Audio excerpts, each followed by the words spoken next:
Sisu. Sisu is a Finnish term that refers to one's constant inner strength, will, determination, and perseverance, despite any adversity. It is through this concept that there is no wonder why Finland has become such a cauldron for forging fearless athletes and one of the rally world's greatest pools for talent. With the fast, wide, flowing gravel roads of Finland, with its many yumps and blind crests, providing an intense proving ground for the young flying Finns to thrive and build their craft. Over time, Rally Finland has gained notoriety as one for the brave, through its reputation as one of the WRC's fastest rallies, and the sheer amount of commitment it demands from all drivers who test it. For much of its history, the rally has been dominated by the very Finnish drivers who call it home, as in its 74 years of running, there have only been 18 years when a Finn wasn't on the top step. So let's explore the vast history of Scandinavia's premier sporting event, Rally Finland. The first Rally Finland would take place on September 1st, 1951, as a qualifier for the already famed Monte Carlo Rally, allowing more Scandinavian drivers a route to the legendary Monte Carlo, originally called Jyväskylä Suryacht, or the Jyväskylä Grand Prix. The first event would see 26 participants traverse a 1,700-kilometer route from Jyväskylä, central Finland, to Rovaniemi, via Kokkola and Oulu, before returning to Jyväskylä, running over a 2-day period, with most of the driving happening overnight. Driver Arvo Carlson and co-driver Vilo Matila would claim the first win driving an Austin Atlantic. In the following years, Rally Finland would grow in length, participation, and reputation, becoming regarded as the second most well-organised event on the rally calendar, right behind the Grand Monte Carlo it was modelled after. A number of cities vied to be a part of the young rally, and by 1954, there were 11 starting points to the rally, including one in Sweden. 1954 would also be the year it gained its eternal nickname, the Rally of the Thousand Lakes. Just a year later, Rally Finland would implement the special stage format, going into more of a modern rally with 11 stages, more stages than any other European rally at the time, covering around 448 kilometers of competitive stage distance. And after 6 consecutive years of Finnish winners, in 1957, Swedish pairing Erik Karlsson and Mario Pavoni would become the first non-Finnish winners of the event, behind the wheel of their trusty Saab 93. In 1959, Rally Finland would join the 7th season of the European Rally Championship and the first of the Finnish Rally Championship, building the rally's notoriety amongst continental Europe and bringing in more foreign competitors, with over half of the 85 entrants in the 1960 events running being foreign crews. Yet no amount of European drivers could stop the Flying Finns on home soil in the 60s, with drivers Rano Aaltonen, Pauli Toivonen, Simo Lampinen, Timo Mäkinen, and Hannu Mikkola dominating the top step. The 60s would see a natural increase in speeds, with technical improvements and faster cars, alongside greater familiarization with the route, with the introduction of practice for competitors in 1965, on top of their earlier years of experience. These higher speeds would also correlate to more crashes, and the percentage of retirements started to increase, leading to a need for improved safety, with organisers hiring thousands of event officials to close roads and monitor spectators. Legendary Finn Hannu Mikkola would round out the 60s with 3 wins from 68 to 1970, before Stig Blomqvist broke the Finnish stone wall again the next year, becoming the 3rd Swede to win in Finland. With the Scandinavians' pure dominance in Finland, foreign drivers had slowly begun to lose interest in the event after the 20 years of its running. But with the inception of the first World Rally Championship season in 1973, and Rally Finland's guaranteed place on the calendar, an international pool of 50 teams from 13 countries would return to challenge the Finns. The 70s would also see the establishment of some of Rally Finland's and the rally world's most famous stages, with the first running of fan favourite Onnenpoja's classic route happening in 1971. Revered as one of rally's greatest stages, Onnenpoja had been a part of the event since the early 60s in a shorter format, but would be completed in its full classic route in 1971. Through its high speeds and many famous jumps, it has earned many fans and perfectly sums up many of Rally Finland's much-loved attributes all in one stage. Just 2 years later, in 1973, the first running of the rally's longest stage, Kokkosenlahti, would occur, covering an extensive 42.8 kilometers. Kokkosenlahti would have a small life. Run through to 1977, though at a slightly smaller distance covered. The 70s would not be all sunshine and daisies, however, as the 1974 running of Rally Finland would be marred by the first fatality of a competitor. On the Unmatched stage, co-driver Seppo Jämsä would pass away after a crash in their Austin Mini Morris. This would lead the event organisers to make some changes for the following year to improve safety.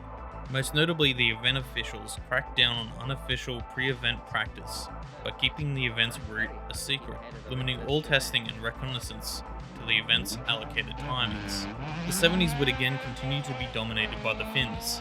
After Stig Blomqvist's win in 1971, wins would be claimed by the likes of Timo Salonen, Timo Mäkinen, and Kyösti Hämäläinen, along with the rise of Markku Allen and the unstoppable force of Hannu Mikkola, with Ari Vatanen claiming the last win before the incoming Group B revolution. With the introduction of Group B in 1982, Rally Finland would go through a speed evolution. Quickly, the already high average speeds started rising nearer 130 km an hour, alongside a massive increase in rally fans. Rally Finland would see spectators reach up to 500,000 people by the mid-80s. As a testament to the speed, in 1983, Hannu Mikkola completed the Unmatched stage a whole 12 minutes faster than he had done just 4 years prior with his new Audi Quattro A2, while also claiming his last of 7 victories at Rally Finland and becoming the most winningest driver in the event's history. 1982 also saw the first night break in the event's history, allowing the crews a short but needed 6-hour rest period before heading into a 26-hour-long competitive stint. With the radical increases of speeds and rapid development of the Group B cars, drivers were reaching speeds well past the point of driver comprehension. Oftentimes, no more than half of the crews would cross the finish line of the rally.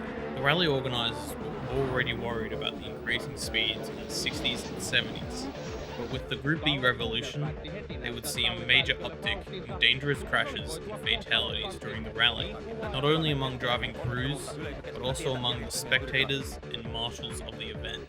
The governing body FISA would only start to intervene in 1986, at first suggesting the cars should not exceed an average speed of 110 km an hour per stage, with a 10% tolerance. But after the tragic crash and passing of Henri Toivonen and Sergio Cresta at the Tour de Corse in 1986, this suggestion quickly became mandatory for the year's remaining events. For the year's upcoming Rally Finland, organisers would end overnight driving and implement artificial chicanes to slow down the cars. On top of this, they also cancelled the higher speed stages of Kumalamäki and Mihinpa, with Unmatched being split into 2 stages, centering around the smaller, more technical sections of the stage for the final year of the Group B era. 1987 would see a slower year for the rally, in order to stay under the 110 km an hour average speed, but changes in routes, limited night running, and improved safety preparations would slowly see a return in the higher speeds with the new Group A machinery. Markku Allen would claim his last of 6 wins in the wake of Group B's dissolution, with wins in 1987 and 88 driving a Lancia Delta Integrale. But heading into the 90s, the Scandinavian stranglehold of Rally Finland was coming to an end, with notable breakthrough victories from the likes of Carlos Sainz and Didier Auriol in 1990 and 92 respectively, breaking down the Nordic stone wall that had stood for 39 strong years. If you want to hear more about this breakthrough win in 1990, check out this video we made here on Carlos Sainz's early career in his first championship fight. And while you're at it, make sure to like and subscribe too.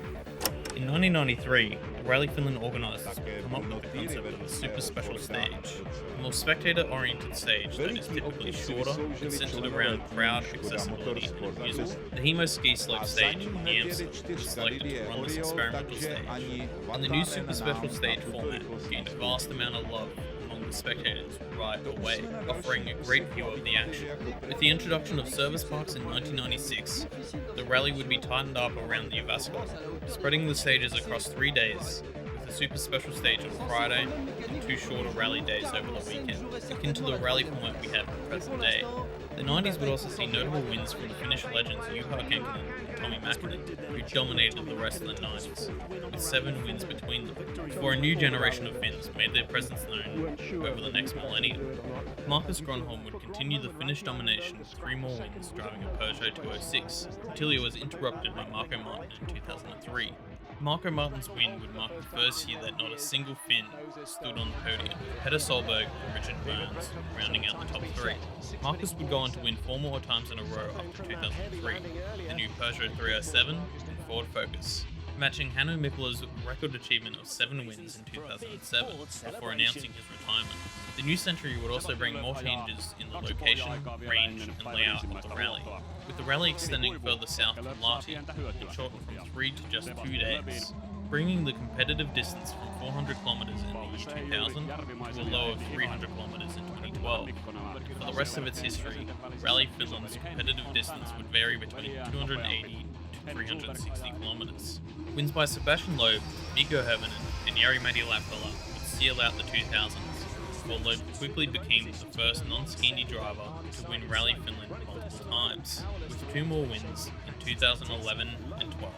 Sebastian Ogier would win in 2013, followed by 2 more wins for Jari-Matti Latvala, and 1 by Chris Meek in 2016, before Esa-Pekka Lappi's maiden WRC victory in 2017, marking the last time we have seen a Finn win on home gravel.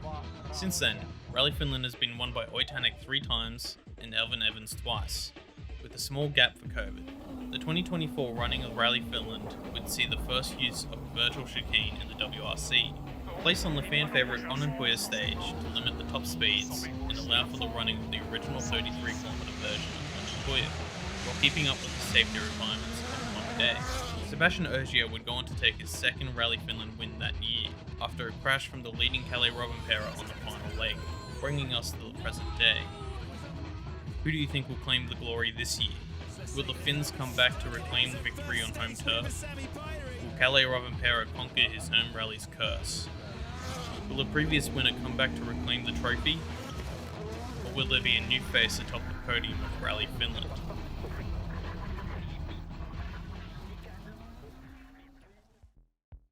Hey guys, hopefully you're all excited about the Rally Finland this week, but if you like this video, make sure to like and subscribe.